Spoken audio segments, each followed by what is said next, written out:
Christian Horner's case might not get closed as soon as he hoped for, and although he was proclaimed innocent, the female employee in question has opened up about her feelings when it comes to the case.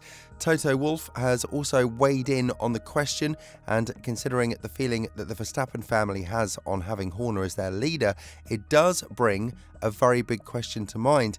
Will Horner actually survive the external pressure? And more importantly, how will that affect the dominant era in which Red Bull have found themselves in? One of the hottest topics in the F1 world was the Christian Horner saga, one which ended in the 50-year-old Brit being proclaimed innocent as he got to keep his job as the team principal and CEO of Red Bull F1 Racing. However, on the other hand, there are many fractions who are dissatisfied with the outcome, including the female employee, who just opened up about her being indefinitely suspended by the Austrian team for her false accusations. A close friend of hers went on to talk to Mail Online, further adding, "She raised her concerns in private and did everything right, but she feels very let down by the company. They have suspended her when she followed the proper process diligently and correctly. But for all that, she was suspended from the job she loves and from a sport that she is highly regarded in. The lack of support is noted, and she's just so disappointed with the treatment from her employer." However, one very important thing should be noted. The female employee in question did not actually raise her concerns within the circles of Red Bull F1 Racing. Instead, she went over Horner's head, who is the number one guy in the company she works in, and directly to HR in Austria. There is definitely something fishy here, and the fact that two independent lawyers, both external and internal, have said in a 100-page report that there is nothing that Horner should be accused of speaks volumes of whether or not there should be more drama around this case. It appears she was offered a significant amount of money from Christian Horner, with a sum of up to £750,000 circulating, and rumours that that sum has since been bumped up to £1 million in order for her to basically let everything go. And still, even if she went on to accept this offer, if it's true in the first place, then it turned out horribly wrong for her because she lost her job at the company. That is something that the employee cannot cope with, according to her friend, who also said that there are certain questions that need to be raised when it comes to the transparency that Red Bull used in this case. Elaborating further, the employee's friend said, "Look at what happened. She complained. There was a supposedly transparent individual investigation. Horner was cleared, and then she was suspended. Questions need to be asked of the Red Bull investigation. Transparency would bring confidence in what is happening to her. Who at Red Bull was tasked with establishing the facts? Who at Red Bull had access to all the confidential material that was used? Who at Red Bull is making all these decisions? And who at Red Bull is making efforts to establish the source of these leaks?" And to add fuel to the fire, Toto Wolff went on to comment about this matter, as he feels like his figure in the sport is big enough to actually have an opinion that does not concern his team. Nonetheless, Mercedes is equal to any other team out there, and if there is a suspicious treatment of a female employee, then it's definitely something that all team principals and bosses should stand up to. And when talking about this, Wolff said, "Horner's case being resolved the way it was did not shock me because we live in a very transparent world. Not saying something only makes it more interesting, and this leads to more questions, more stories, and more speculation. Why did a woman who felt uncomfortable would go to HR? If Horner stays at Red Bull, there are exciting scenarios. Ultimately, it's about Horner's personality.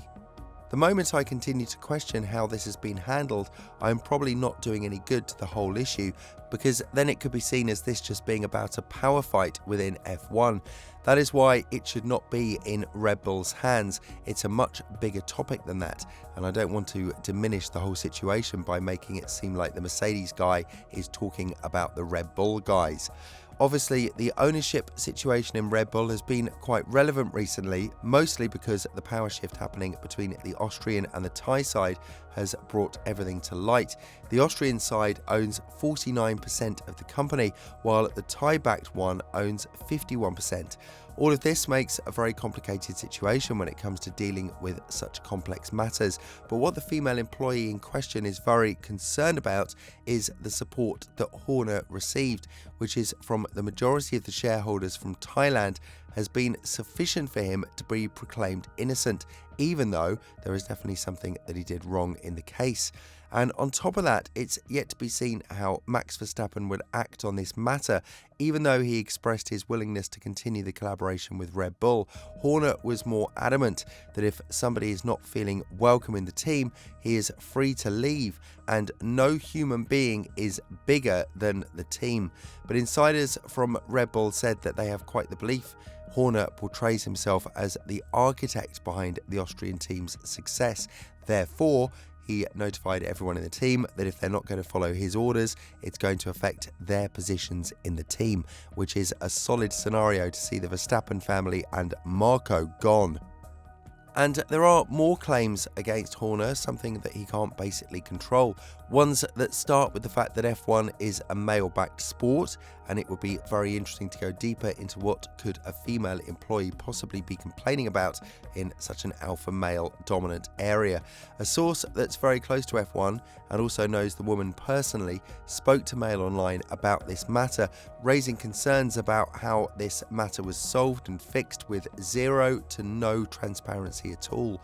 So when elaborating about this, the source wrote, "Look, everyone knows motor racing is a male-dominated sport. I think fans will be asking themselves what's gone wrong at Red Bull for a woman with concerns to be suspended for raising concerns is just not on.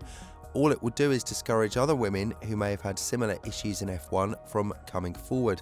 The woman didn't seek any of this, and now she's been suspended, and the message is quite clear. It implies to women, stay quiet and don't speak out, or you will lose your job." However, one couldn't help but note that things could get manipulated in women's favour easily as well. After all, Horner has been the team principal from 2005 onwards, and there hasn't been a single complaint made against him from a similar nature. True, the women's representative were quite rare at the time when Red Bull was entering the sport, but if you think about it from a logical point of view, there isn't anything that Horner could possibly do to fully prove his innocence.